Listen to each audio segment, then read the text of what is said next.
Okay, so what is a snark?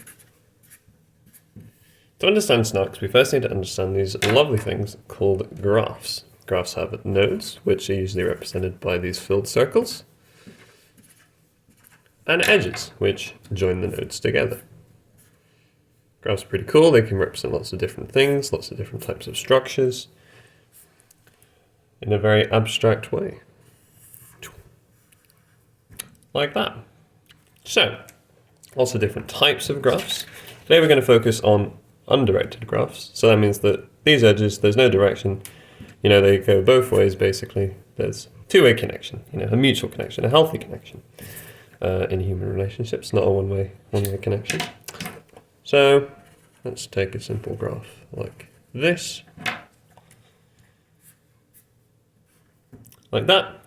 That's a simple graph.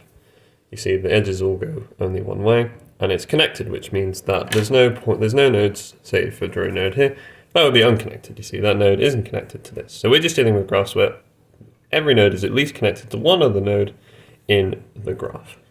Easy peasy. So, the main thing that Snarks do is this thing called graph coloring, particularly edge coloring. So, two different types of coloring. Face coloring, node coloring, that's what I meant to say. So you see this graph, the aim is to color these nodes so that no two nodes have the same color. So you see here, you need three colors because, you know, all the nodes connect and there are three nodes. Pretty straightforward. Edge coloring, much the same. Now, we don't color the nodes, we just color the edges that connect them. So again, green, purple, orange. Nice and simple. So, types of graphs that Snarks have to do with are called cubic. So what that means is that each node has three edges coming from it. So, let's say like this, 1, 2, and 3. 1, 2. So again, we don't want this one to be green, so we don't want this one to be purple, because then they would be adjacent, so we need this one to be orange, and then this one to be purple, and then, so you see this one can't be orange, has to be green. Make some quite pretty drawings, you know. So you see now every graph has three things coming from it, three edges, 1, 2, 3, 1, 2, 3, 1, 2, 3, 1, 2, 3, and they all have different colors. Nice.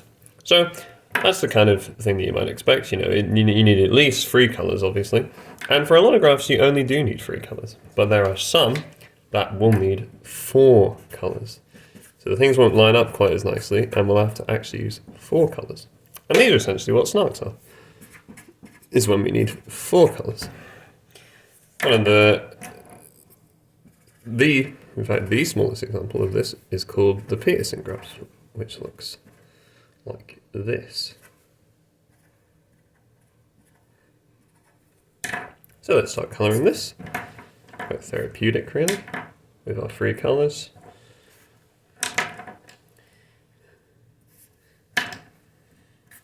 This is just a first attempt. So then now we've got this. So then this one would need to be orange. This one would need to be orange again. This one would need to be green. This one would need to be pink. This one would need to be orange.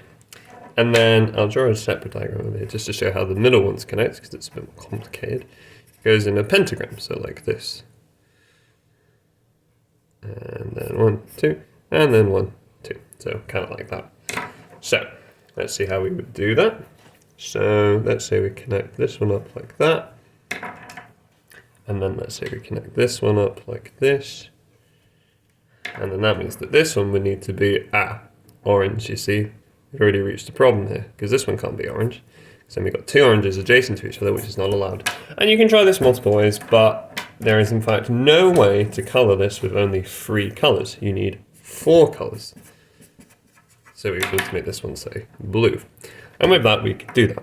So, you get lots of pretty snarks. think it's called flower snarks. You can look them up, they're very cool, very pretty. But are they actually relevant to anything? Well, they actually are. They're relevant to what's called the four-color theorem, which is basically where, say you have some kind of map, of countries, and you color them. How many colors do you need so that no two are adjacent? And the answer is 4. The proof of this is actually extremely complicated, done by computers, because computers can do it way better than us. But actually, interestingly, there's a proof that the four-color theorem is the same thing as the fact that Snarks must be non-planar. What does non-planar mean? Non-planar just simply means that you can draw the graph without the edges crossing. So it's basically saying that Snarks, you have to have a crossing. So this graph, say, is planar, but then this graph is not planar. You see, we have to do a crossing here. There's no way to get this around without crossing over here. And there you go. Hopefully that was interesting, and that's the basics of Snarks.